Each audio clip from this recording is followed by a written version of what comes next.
Thank you, Akshar. Thank you all for coming.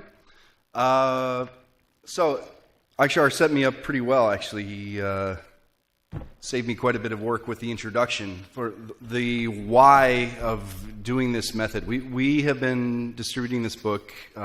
You have copies on the table in front of you. Some of you may have it already.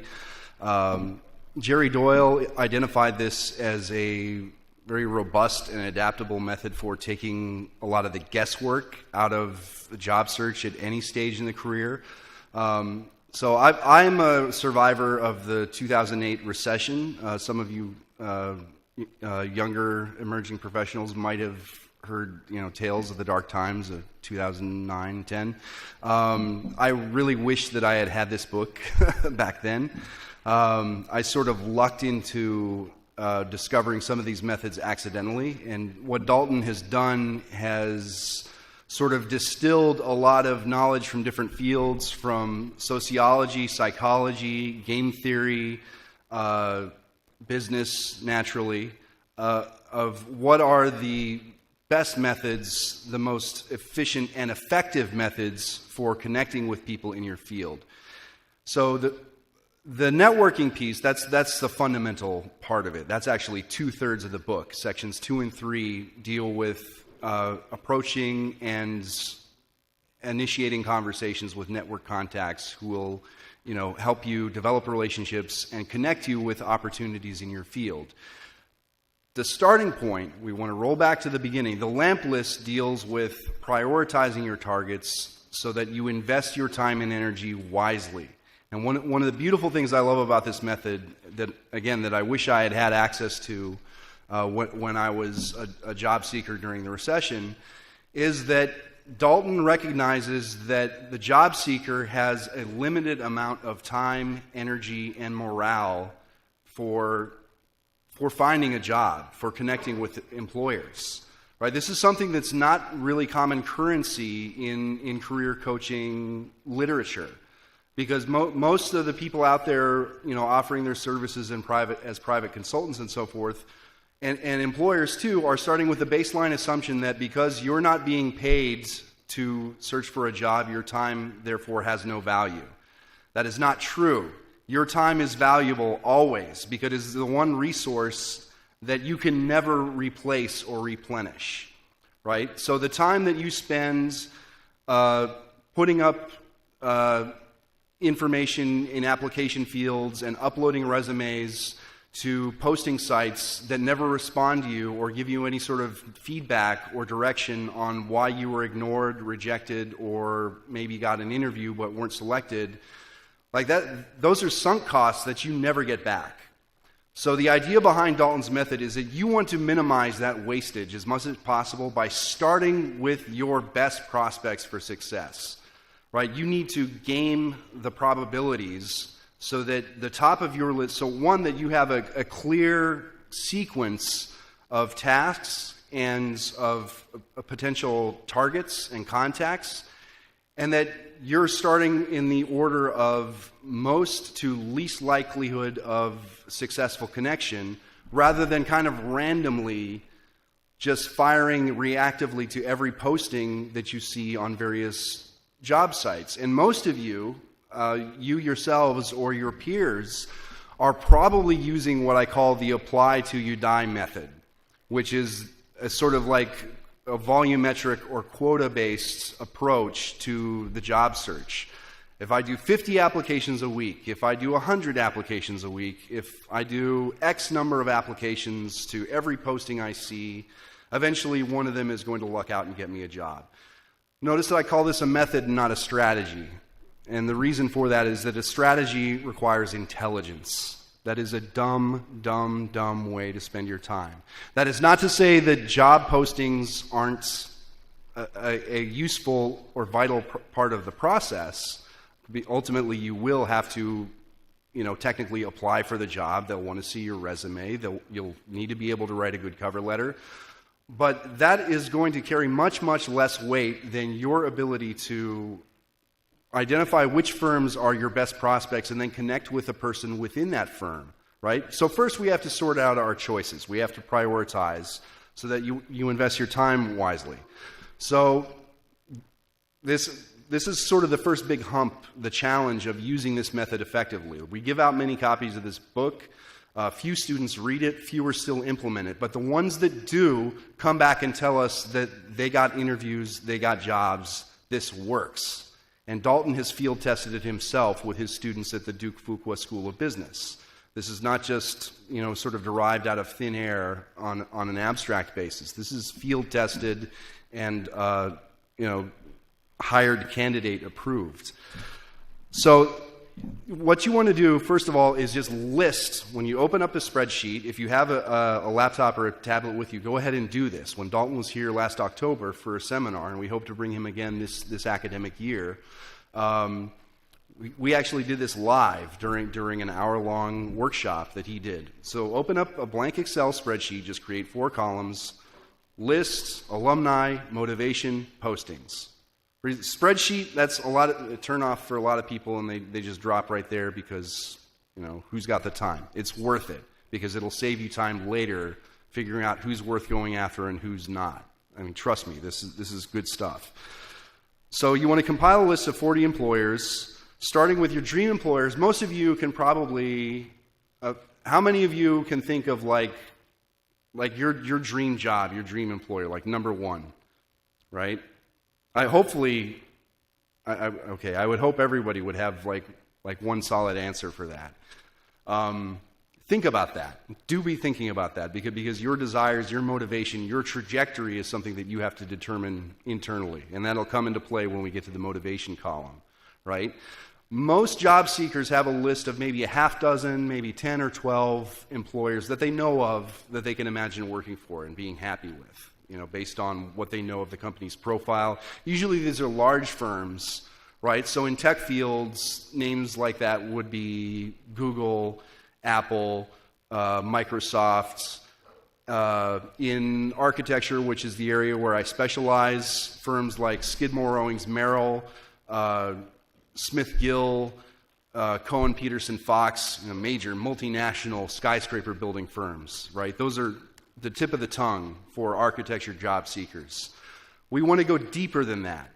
We need to look further afield because this is a probabilistic game. And as any statistician will tell you, and I'm a political science bachelor from IIT myself, and in social sciences, as you might know, statistics are about the only methodological tool we've got. People who deal in stats are always after greater N. You want a big sample. You want to widen your scope beyond those big firms that are kind of overshadowing everybody else in the field, those small and mid-sized firms that are actually statistically doing the majority of the hiring. That's where most of the action is happening, where most of the growth is taking place, right? Those big boys have disproportionately large advertising budgets. They have a big presence in the landscape. But statistically, they're doing an infinitesimal, portion of the actual hiring in the field. So we need to stretch ourselves out a bit further. So we want to look at dream employers, alumni employers. We want to look at job postings and trend following, right? And we might also add columns for employers that are known to employ international candidates. If you're looking for an internship on an F1 or you're a graduate on OTP, or H-1B, you want to use a resource like Going Global to identify employers. We have other links on our Career Services Resources page that'll help you identify those as well. So first, we do the list. And so there's a method for... get out of the slideshow, and we're going to go over to LinkedIn. Doesn't matter whose. Like I could log in with mine. Though I still logged in as Jay. That's fine. We're going to see the same people. I want to look at companies. So I can think of, I mentioned 3 architecture employers. I mentioned a handful of tech employers. But as we said, we need to stretch beyond what's known, right? We have to actually do some research here, right?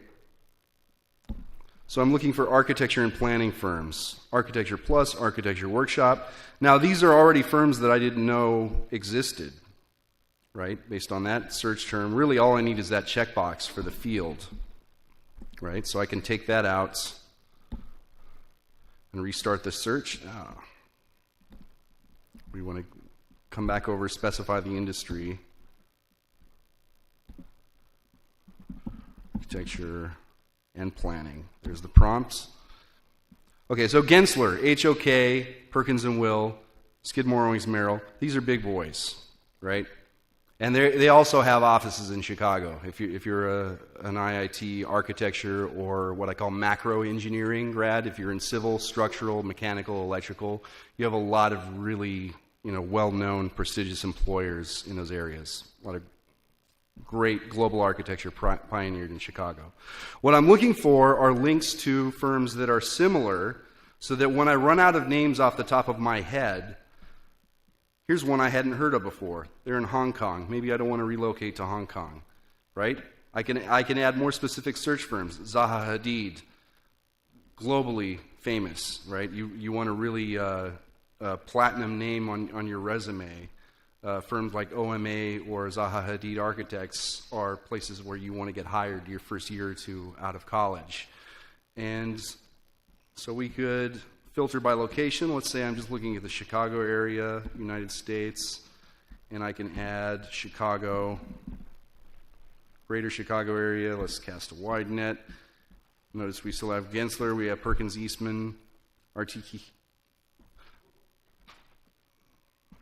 So, again, we can populate the list based on those kind of filtering criteria, but at a certain point around 12 or 20, somewhere you're going to run out of ideas of like known firms, and that's where this similar function, and this is something I picked up from Dalton at his seminar, right? Portland, Oregon? No. We're way out of our area now. What happened here? Oh, we want to take out the whole United States. 431 results. Smith-Gill, VOA. Okay, now we're in the right territory, right? Epstein, Jan, Solomon Cordwell, Walker Parking Consultants. Okay, so maybe I'm into structural or civil as much as architectural.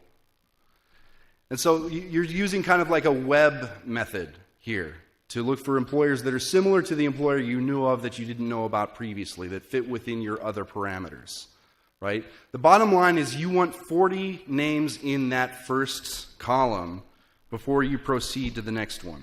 Nope, we weren't in Excel, we were in PowerPoint. Oh, noes. Sorry. We were in, which tab was I in here? There we go. Back to the presentation. All right? The bottom line is you need 40 names in that list minimum.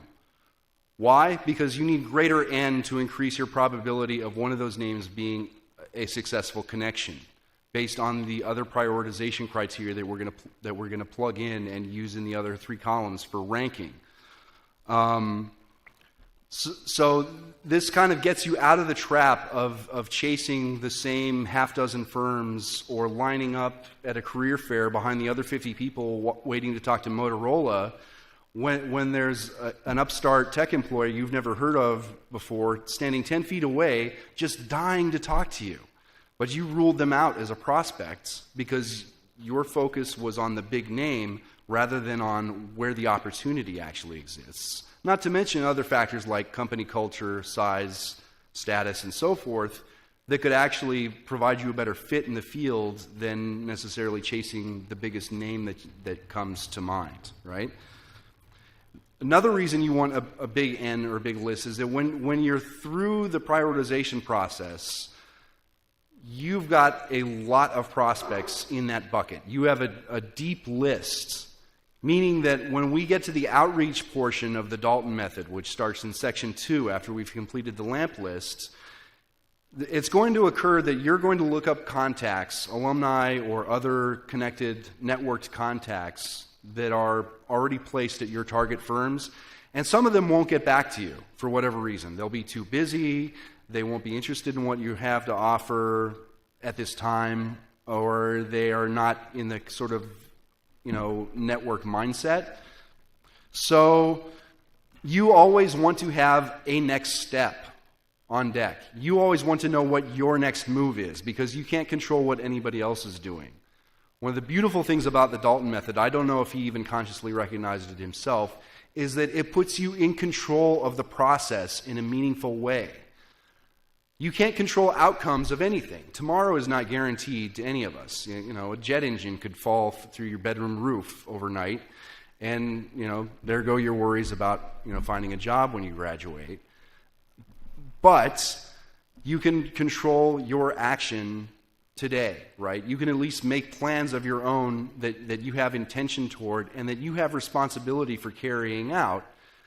You can set your own plans and your own initiative, and that's what this method does. It takes the guesswork out of it. You're not acting randomly or reactively. You're not passively waiting for people to respond to you anymore, because if they don't respond within your 3 or 7 day response times, that's the 3B7 method, section 2 in the book, they're over the shoulder because you already have another contact on deck. You're on to your next prospect. You're always moving forward. You're just dropping seeds behind you to grow your network, and some will grow, some will not, but you don't care so much. You don't take on so much pressure for other people's actions. You're not responsible for that. You never can be. Your morale is important. It's your most vital resource psychologically, right? So recognize that. Value yourself. Protect yourself. Guard your time investments accordingly. This is just prioritizing, where those investments are placed, right? We get deeper into the book, then we talk about how you actually operate that. So alumni, right? Alumni networking also, we use LinkedIn as a robust tool. Now I'm going to go to all or to people search, right? And I've done this search so often in tutorials, I put the cursor in the field. First thing that comes up is what I'm about to show you. I'm actually prompted to make this every time I logged in. Right? I type in the full name of my alma mater, and I take the first prompt, people who studied at, and you can also do this through the advanced search options. I want people who studied at Illinois Institute of Technology. Over 67,000 results. This is your community. These are your people, and they are worldwide, right? And then all you're doing from there is narrowing it down. You take one firm at a time, right? Very quickly, and I'm going to look for, we'll just stick with the architecture theme. Go with what you know, right? I'm going to look for IIT alumni working at Gensler Architecture, and I'll even narrow it down further and say we're looking in the Chicago area, 60610. Tighten up the radius because 50 miles is a long commute. And I get 15 IIT alums currently working at Gensler Architecture. A couple of them I know personally, right? So these are your natural contacts. Now, for the purposes of the lamp list, we don't have to go any further with that. Don't spend any more time on that yet, right? Until we're in section 2 on our outreach. You just mark yes, or if you're using numerical binary, 1 or 0 if there are no alumni. But if you're in tech, architecture, engineering, and you're looking in the Chicago area or even most like metropolitan centers in the United States, and even globally, chances are there's already an IIT alum placed who might be willing to help you out with an informational interview. And that's all you need to get rolling. That contact is worth 1,000 job applications posted cold to random sites, right? So you can also plug into alumni events. We have an alumni association that's active in the area. There are chapters in different cities. If you're relocating, go to those events. You connect with alumni personally. Like, you can narrow things down. You can do some research on LinkedIn. You can figure out who's in your field. Who can you have a conversation with as a peer, as a fellow professional, right? Somebody who's going to be able to talk your language and at least shares that point of commonality, that basis of affinity of being an IIT alum. That's all you need to get the ball rolling. The affinity starts the conversation builds the relationship, and the relationship gets you the job. This is a complete reversal of the apply till you die mindset, right? Where you're sort of rolling up to having a relationship with the firm after you get the job based on utility value exchange. Like you don't want to do any of that. You want to make the connection first, and then when you have connections in the field, the opportunities will almost magically start coming to you, right? Column 3, this is very simple. Scale of 1 to 5. How much do you want to work at this firm, right? Maybe take just a couple minutes to look at their website and see the sort of work that they do. If you've popped up a name on LinkedIn that you're not familiar with, for myself as an architecture professional, I would look at the types of projects they do, the scale, and determine if they're my flavor. And yeah, but it's a gut check. You can do this once you have that list of 40. You can do this piece of it in 5 minutes, especially if you're already familiar with who's out there in your field and what they're doing, right? So if you have no knowledge, that's a 1. If they're the top of your list, that's a 5. Any place in between, right? And then postings, right? This is very rough. You can get bogged down very easily in this, because what you don't want to do is go chasing the postings that you're using. All you want is sort of a thumbnail sketch or a rule of thumb answer to the question, are they growing? Are they hiring? Right? So if they have a lot of postings up, including postings for your position, say software developer 1, intern architects, what have you, right? If they have postings that fit your skill set, that's a 3, right? If they have postings but not for your precise function or level of ability, that's a 2. If they have no postings or very few postings, that's a 1, right? Just rough gut check. Using Indeed.com because it aggregates other job posting sites, or it crawls them for the search. Right? Dalton recommends Indeed several times throughout the text, just based on the fact that it's searching other sites, including Monster and Career Builder, for their postings. Right? So you take these 3 aggregate pieces of data. Right? The alumni is binary, yes, no. Quick answer with a LinkedIn search for each firm. The motivation, gut check, 5 minutes for the whole column. And then postings, quick search on Indeed for each firm. Are they growing? Are they hiring? Yes, no, somewhere in the middle, right? And then what you do is you go back to the list and you use the sort functions of the spread. This is why you built this in a spreadsheet rather than a Word document or written in a notebook. You rank the names in your list column based on the other criteria. Now, any one of those criteria individually is not very kind of robust as an indicator of how good a prospect that firm is. But in aggregate, the 3 are going to push the firms that are most likely to hire you to the top of your list. Meaning that if you follow through the rest of Dalton's method diligently and consistently, if you don't do anything wrong, if you actually do something and just don't make any major mistakes or faux pas in your outreach and interview processes, then you're going to get a job before you're a quarter or halfway through this list. Dalton himself claims in here that he's never had a student do this method not get hired past like number 15 on the list of names. And remember, this is a deep bucket. You got 40 names on that list. You've got you're going to hit many branches on that tree before you even have to worry about being at the bottom and having to go back and start a new campaign. It's not a guarantee, but everything is based on setting up greater probabilities of successful outcomes. So probabilistically, now you've front-loaded your best prospects instead of approaching them all randomly. Because imagine a scenario where you had the same set of names, but you hadn't done this ranking, right? All of your investment in those less likely prospects becomes sunk costs that you can't recover, right? That will be detrimental to your time, energy, your morale, And anybody who's been unemployed for an extended period of time, as I was during the recession, will tell you that toll on your morale will also affect your presentation in the interview. Like Akshar was talking previously about the impression that you make with your physical presence, right?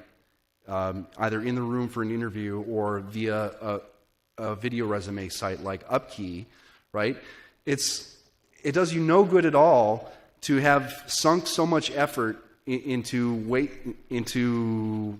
let's say, negligible chances of prospects, that when you finally get that interview with the dream firm, you've got that loser vibe from suffering so much rejection over 6 months, and they go with another candidate who felt like a winner, right? You want to be a winner from the go. Like you want to cut out all that wasted effort and energy by prioritizing things in a way that makes the most sense probabilistically. Now, this may not be the only method, it might not be the best method, but it's way, way, way better a method than apply till you die. So yeah, I highly recommend it. If you don't have the book already, please come get it. If you have questions about it, ask us. This is kind of a central text for our networking and job search advising now. I refer to it all the time when I have students coming to me for job search strategies. And based on my own experience, seeing how these things work in real situations with my own experience, right, in terms of getting jobs via people that I already know, for example, like this is sound advice. So I think we just have a couple minutes left for my segment. Are there any questions? How aggressive should you be with the first list? Like, I know that there's the ranking towards the end of the list, but how selective should you be in creating that first one? Well, for the list itself, that's kind of a brainstorming thing. Right, you're not for the first column. You're not really applying much judgment there. It's just a matter of kind of locating them in your field. Like you set the parameters based on geography, industry, like what's your scope, and then you're just collecting targets. Right, you let the other criteria do the sorting. In terms of like the networking outreach or approach, you treat each contact the same, which is to say that you treat them individually as a valued person, which is the way that you want to be treated by that person and by the firm accordingly. See, this is the benefit of the network-based approach rather than the posting approach, in that you have that potential for reciprocity that's not there through the mediation of an HR website or a job posting site. So I wouldn't say that it's aggressive, because that can be a turnoff, but you're definitely seizing the initiative and being assertive, and you're equally assertive with every contact that you approach, because you're giving them all the same value as fellow professionals, right? Which is something like a really curious thing about human communication is that there are so many layers to things, subtextually and contextually, that we miss if we focus only on what's like written in the lines. Right. So one of the things that's interesting about informational interviews, for example, or any sort of chat setting, let's say, like a professional networking event, is that any question you ask about a person, a firm, a field, will reveal as much about you as the answer reveals about the question's target itself, the subject, right? Because that tells the questioner what you do or don't know a priori. Right? So part of this, the beauty of this process is that it kind of builds its own momentum, where the more of these conversations you have with professionals in the field, the more savvy you are, and then the sharper your questions become. And that becomes evident with your dialogues.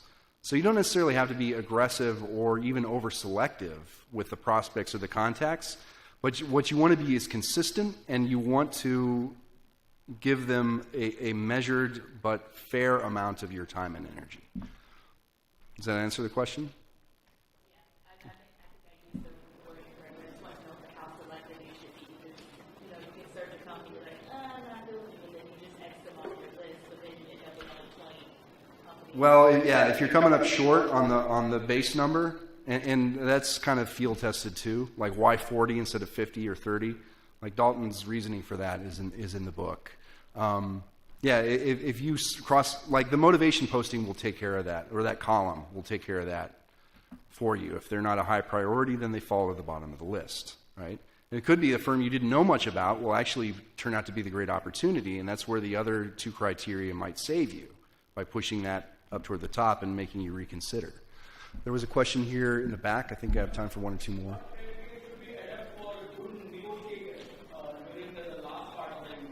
Well, that's a different speech or workshop altogether. Could you state it again? You're talking about negotiation in the job interview? Well, you want to do your homework. You want to know what the prevailing rate is for that job title in the field. And, of course, every firm is going to want to get you for a lower price, but they're having a hard time making that argument if you come in informed as to what the prevailing rate is and tell them, look, this is what your competitors are paying people for the equivalent function. So, that's a separate topic, but a very good question. But we have tools for that also on our resources page. Under salary tools, we have a short list like salary.com, Glassdoor. Like you can find out based on job title and geographic area what the prevailing rates are for a vast array of job titles and functions. So just having that information in your back pocket is really valuable when you're doing salary negotiations. And anyone else? Do I have time for one more?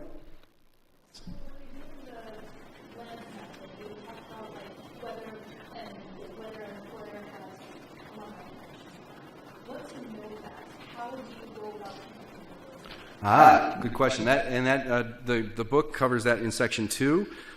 This is a really important note, sort of jumping ahead, that I should mention. LinkedIn is really, really great for identifying contacts. It's not nearly so valuable for reaching out to them. And some of you might be able to guess why that is. The reason is that most people aren't very active on LinkedIn unless, like Tricia Degg, they're working as recruiters or they're looking for work themselves. So that is people who are employed and fully occupied, like in the jobs that you want to, the track that you want to follow. They're not going to be on LinkedIn frequently enough to respond to InMail in a reasonable amount of time. So you want to use other tools and methods to identify what's their work email. Did that answer the question? So, but it's all covered in the book in section 2. There's a 5-point template for the message, just a very brief email asking for a little bit of their time for some advice or for a chat about whatever the convergent interest is. No mention of a job. It's very counterintuitive, but very important for reasons that I could also discuss at another time. So I think we good? All right, so I'm going to take my leave. Thank you very much for attending. This has been a great event so far. Look forward to seeing you all later at the reception.